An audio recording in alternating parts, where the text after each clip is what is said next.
For much of the Cold War, the U.S. Navy ballistic missile submarine, known as the SSBN, was a rare sight on the ocean horizon. Where they went and when was shrouded in secrecy, as it is now and will be in the future. Since the 1960s, they've been tasked to cruise undetected through the world's oceans, designed and built for one critical mission in an age of nuclear weapons, to help deter the threat of global nuclear war. Bridge, helm. Maneuver and answers ahead 1/3, sir. Helm bridge, Jack. Their crews call them boomers, and at 560 feet, the nuclear-powered USS Rhode Island is among the U.S. Navy's fleet ballistic missile subs on watch. From the outside world, they strive for stealth and surprise, while inside, the world of the Rhode Island hums with activity unique to the submariner. Dock.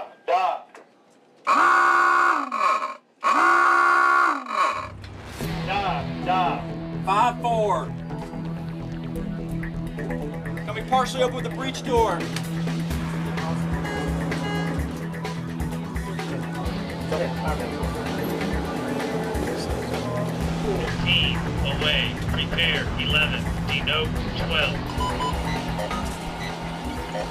The USS Rhode Island's nuclear deterrent punch is packed here along this corridor. 24 massive tubes, each capable of housing a ballistic missile. It's here in vital spaces like these where life goes on for Rhode Island's crew of more than 100 submariners. Inside each rack, you have, lift them up, you have storage space for your personal items in here. And also, you have a personal drawer for mostly toiletry items, gee-dug. On submarine, you're more close-knit, so it's more of a family-type setting. Vessel hurt. Take stational panel for operations. Take stational panel for operations. Yeah, you can tell when a guy's actually having a bad day just from being around him on a day-to-day basis. You know, hey, this guy's having a bad day. You know what? I want to go talk to him and try to pick him up. You know. Crew's mess is where the crew eats. Crew comes down, sit down, and this is where we enjoy our meals. Right now we have fruit set up because it's breakfast time. Throughout the day there's fruits, snacks, cakes. The USS Rhode Island has a little bit of history for myself because this is where my career actually started. I started here as an E1 back in 1994. I checked on board July 15, 1994. Well, I have 16 and a half years in the Navy, 3.5 left, and to finish my career where I started is kind of special to me. How many people can say that I went and I drove a nuclear-powered submarine, or I went to sea on a nuclear-powered submarine? Not very many people. You have to be fit and selected to come to a submarine force. And that was the thing that attracted me the most, is that the submarine force was different from everything else. Secure from general emergency. When junior guys come in, we train them that, hey, what we do is important, so we're supposed to remain submerged and undetected, so we instill that in them that, hey, being submerged and undetected counts a lot for what we do. As they go through their qualification process to earn their submarine qualifications, they learn more and more about, you know, being submerged, undetected, and how much we depend on them as much as they depend on us to be able to save their lives. We depend on them to be able to save our lives at the same time. Mr. Ford launchers, by them not other two clears. My name's MT1 Joe Ament. Here we operate the system panel to actually operate it so we're able to launch a weapon. The switches here, we have to line them up to be able to launch the missile. Each tube is specific to allow us to open the hatch and pressurize the tube. I tried out college, didn't work. I had a little part-time job. I was like, hey, driving home one day, might as well check it out. Once I got to my first boat, they welcomed me, and I don't know if I did something or the stars lined up, and they accepted me for who I was and how I worked, and I've been going full speed ever since. We stand 6-hour watches. You're either on coming, off going, or on watch, and you just stand your 6-hour watches. Then when you're off going is when you have to do your maintenance, your cleanup, and all that. And we actually have an inspection in 3 weeks. So right now we're getting ready to hit it pretty hard. Set condition 1 is queued for training without guidance with launcher. This is the captain. This is an exercise. I'm Commander Bob Clark, USS Rhode Island Blue Crew Commanding Officer. And I've been in this job for about 2.5 years now. I've been in the Navy for a little over 20 years, and this is my 4th submarine tour. I kind of view my command as a football team, but the difference between my team and most professional football teams is I feel like my second stringers are as good as my first stringers. 6-8, shut the vents. 7-0. And that's because we conduct training continuously, and we're putting those guys continuously into the game. Not many people work in an environment where you reposition one valve improperly and you can cause a major catastrophe. 14 member, make the 4 part room ready, 2-1 load, 2-1 from launch. Make the 4 part room ready, 2-1 load, 2-1 for launch. Aye, sight glass is dry. So that meticulous attention to detail and really watching what you're doing at all times is vital in the submarine force. We, as an SSBN, are here to become the survivable asset for strategic deterrence, regardless of a rogue nation state or a terrorist group. They're going to think twice when they know that we have the Trident-class submarine out in a location unknown to them with the amount of firepower that is on board the vessel. We're the big gun. Preparing for post-Cold War threats also has the U.S. Navy outfitting some of its Trident ballistic missile subs for a different kind of fight, equipping them to carry Tomahawk missiles and to support special operations. And there's another breed of U.S. subs built for stealth, to get close to an enemy near land or at sea and strike. All of them are designed so that they can perform several different missions. Obviously, with the 688 being the oldest of the 3, still a very, very capable submarine, and is out there collecting intelligence, conducting surveillance and reconnaissance, still has soft insertion capability, can do search and rescue missions, can do mine warfare missions, plus they can complement their insertion capability with the strike capability at the same time that they're putting the special forces ashore. And in some cases, the Virginia adds future design improvements as well, because it was designed with modularity so that we can add on into the future. The modern day other world submarines are getting quieter and quieter every day. What that means for us is we've got to improve our sensor systems that we hold on board, and we got to improve the quieting on board our own ships. Every time we go in to refit, we are conducting modernization improvements on the USS Rhode Island and the rest of the Trident fleet. The concept of deterrence hasn't changed. It's that unknown, the unknown of there may be a ballistic missile submarine out there waiting in the wings is what keeps a lot of countries from doing things to the U.S. is because they don't know there's that fast attack submarine or there's that ballistic missile submarine out there, and they just don't know, can't find us. We remain submerged, undetected.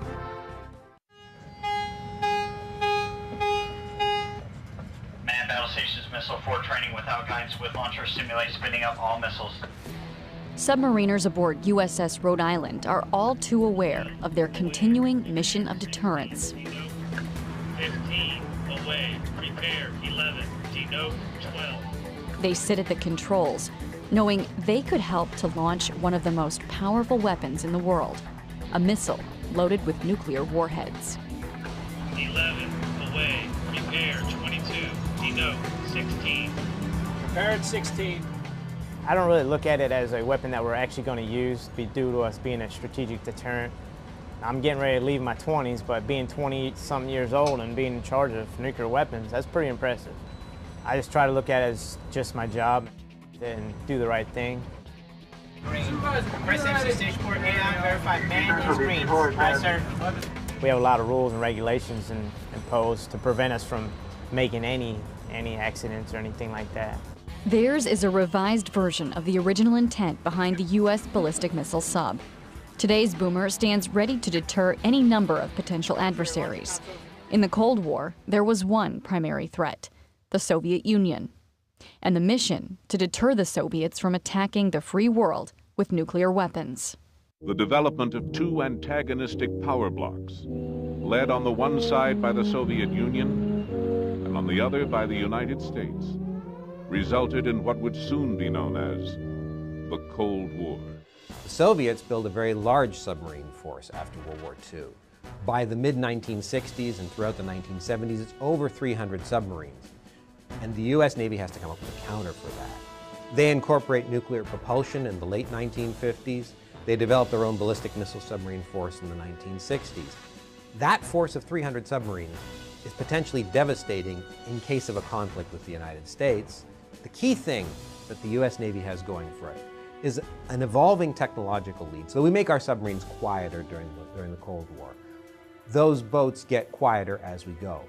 But the crews and the captains that are leading those crews really make a tremendous difference. The Soviet Navy has a conscript force. Officers and enlisted are drafted initially. But the Soviet Navy doesn't retain the petty officers and chief petty officers that really keep ships running in most navies around the world, then and now. You want somebody who can really turn to at a moment's notice and fix something. And that's what the U.S. Navy is actually very good at recruiting and putting into the submarine force during the Cold War. This is the captain. This is an exercise. As a skipper, I knew my job was to train my XO and my officers to be able to move to that job. People say, how could you go out for, 125 days submerged and, fill your time? Well, believe me, you were training people, and everybody was learning a new job. And again, the Navy makes the decision consciously that you've got to have an all-nuclear trained officer corps. You want officers who know the nuclear Navy first. Then in 1955, you get the USS Nautilus, the world's first nuclear-powered submarine. The crew of the Nautilus impresses the world with America's technological superiority. That really is the turning point that sets the Navy on the course for creating a much more dynamic submarine force, a nuclear-powered, an all-nuclear-powered submarine force. You can visit her up in Groton, Connecticut. She's still there as a museum. We get a lot of former submariners. Well, it's good for us too, because we get to talk to those guys, and they always have cool stories. A lot of the common stuff really hasn't changed. Some of it's gotten more refined. The ship's control panel has evolved over the years. We drive a little bit differently now. Overall, it's still the crew is driving the submarine, and the better your crew is, the better the boat's going to be. Our endurance has been extended by leaps and bounds with the advent of nuclear power, but the idea of not being detected and being prepared is something that's been passed on through the generations of submariners. Expedition on USS Rhode Island. First off, we read a story of one of our World War II submarines. Then I present the dolphins. A gust of heat scorched the paint on the submarine superstructure and blistered the hull of the rescue vessel. Had Pigeon delayed in her race to the submarine's rescue, both vessels might have perished in the Holocaust. We can't forget about all the fundamentals that our predecessors essentially established for us. During every dolphin ceremony, we revisit that time. Brave Little Pigeon was the first ship of the U.S. Navy to be awarded the Presidential Unit Citation. What I really want is a sailor who has heart. He has pride in his ship. He wants to go out there and succeed in every task. He cares about his job day in, day out. That's the sailor that I want. Having demonstrated his reliability under stress and having my full confidence and trust, I hereby certify that he is qualified in submarines.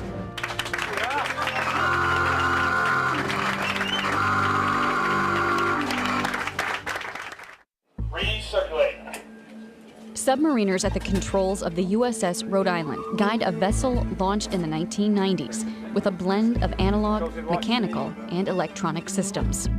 That hands-on world has seen a few changes in the newest Virginia class of submarines. The USS New Mexico is one of those next-generation Virginia-class attack subs.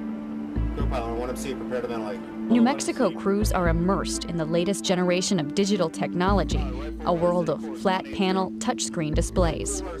It's an advanced system that also requires an advanced level of training. And that training happens here in this simulator at the Naval Submarine School in Groton, Connecticut. Emergency blow. Emergency surface ship. What's the surface ship at? Pilot, achievement 20 degree up. 250. 20 degree up angle.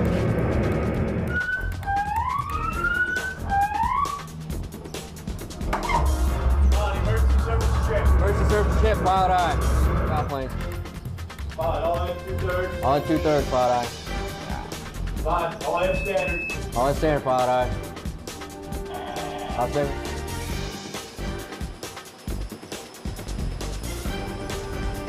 Main ballast tank. Co-pilot, sonar no longer detects air escape before main ballast tank vents. Co-pilot on. I'll stick. 1-2 slopes down. Very well, co-pilot. 140. The ship's control station that you see here is all exact replica from a Virginia-class submarine, up to the point where we could take one of those screens and actually put it onto a submarine. 130.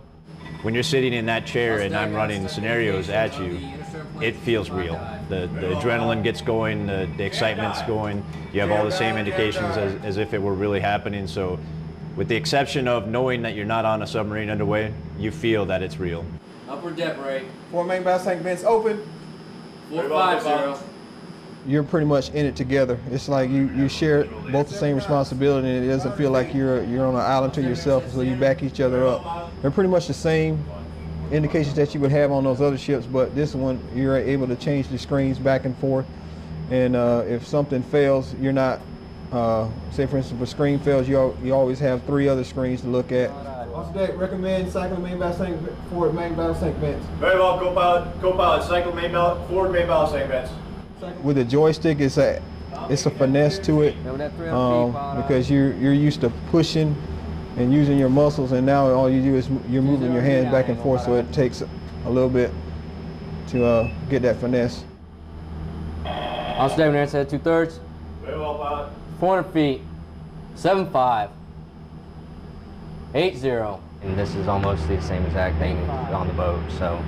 And with the movement of the cab and everything, it gives that realistic feel. On emergency surface ship. Emergency surface ship, pilot eye. 500 feet.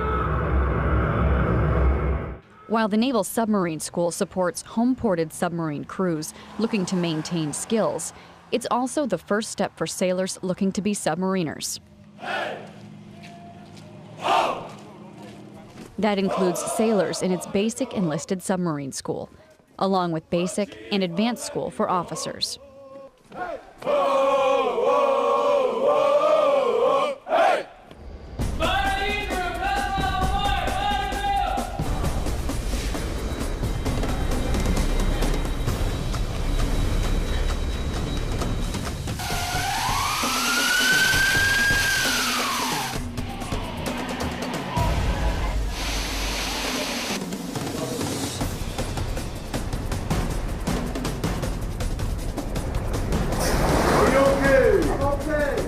Because of the different skill levels and experience levels, both in the fleet returnee and the new accession into the submarine force, you're almost building their level of knowledge and their experience level from the ground up.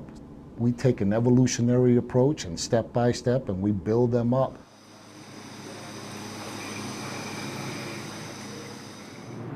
I am a part of the Navy right now, but having no sea time experience, you kind of feel a little separated.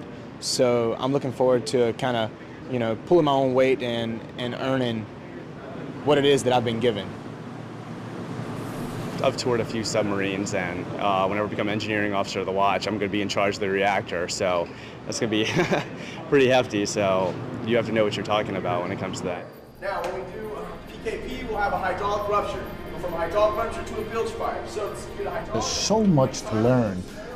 The capabilities of our systems are so vast that you're limited in the amount of instruction you can give.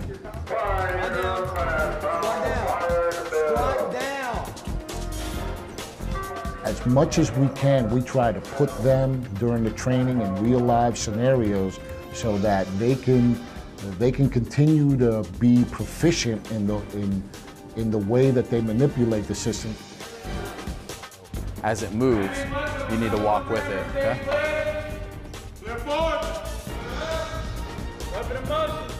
David Huddleston, I work at Nav Sub School. I am a torpedoman chief. The sole purpose of a submarine being invented was to take the fight there, launch torpedoes. Torpedomen in general work very hard together, work very close together, because it takes more than one person to tube load a weapon and protect the ship. So. Right? Too many clear forwards, too many clear afts, too much pausing in the evolution, right? You got to remember to keep that in your mind. It's an easy evolution. Don't make it more difficult than it has to be. Safety is our most important element. Torpedo room, it's a pretty dangerous place. 25-inch holes in the torpedo room, explosives all over the place. All it takes is one problem, one accident, and that could be it for us. Warning! Sure the after ship Rabbit and personnel are clear of hoist area. And warning. In warning. Understand warning. Slow it down just a little bit, all right? We train to shoot torpedoes, we train to shoot missiles. That's what our job is. Starboard to the fire position now. All right, now check your indication on your Wilkie. That's in fire. All your stop bolts are right here. Load, lock, and fire. I'm Petty Officer Blaine, second class submarine qualified. Taking the starboard to lock position, stand clear. Torpedo mates have just a long history. I wanted to be part of that history. We're very proud. We know how to get the job done, and I like to consider myself that way, and I thought I would fit in perfectly. Taking the strain on rammer number 1, stand aft first, stand clear. Taking strain on rammer number 1, aft first, stand clear. Stepping on board the first time is very scary. If you can ease some of that stress when they're stepping on board is a huge chunk of their process, their transition. I always keep telling you over the last 4 weeks that we've been together, foresight is the most important thing for us to have. I could go back to the whole pride thing as a torpedoman. A submarine without torpedomen on it and torpedoes on it, it's just a pleasure craft.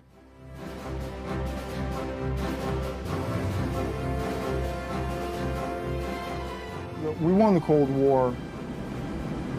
We had a known adversary. Today, we have many potential adversaries. Missile forward, missile aft, second issue 4SQ. Our biggest thing is to make sure that we maintain accountability for the strategic weapon system so we can support, whenever the Commander-in-Chief calls on us to be able to support. The submarine's all volunteer crew. It was a great place to be. You realized that what you were learning, people were dependent on you to pull your weight, and the missions, you got done, and you were satisfied that, you really had done something important for the country. I've served on 7 submarines. I have sailed around the world, literally. On my last boat, I was able to provide a tour to the equivalent Russian chairman of the Joint Chiefs of Staff. At the Academy from '84 to '88, we were taught the Russians, Cold War, and I never would have dreamt that 20 years later, I would be given a tour to a Russian senior official, military official, along with his delegation, touring my submarine. Who would have thought that we would come that far? As the chief of the boat on USS Santa Fe, we surfaced at the North Pole. To do that with those warriors and those great Americans that I got to do it with, that was the highlight. I'm actually quite pleased that the submarine force is integrating women into the submarine service because we need that intellectual power and diversity of thought. The female has already shown that she, in all levels of combat, in all levels of our Navy and the Department of Defense, contributed just as much as anybody. And so when the females become part of our submarine force, and we get our first female sailors assigned to the submarine force, I think she's going to be embraced just like any member of the crew.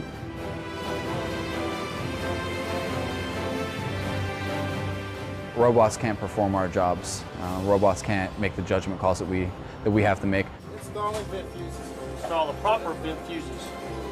Stand caution, loosening neural knob. Real area and the rear rim is in motion and warning! Understand warning! Well, we get a little bit scared sometimes that eventually the computer technology will take over our job, but I don't think they'll ever take the humans off submarines.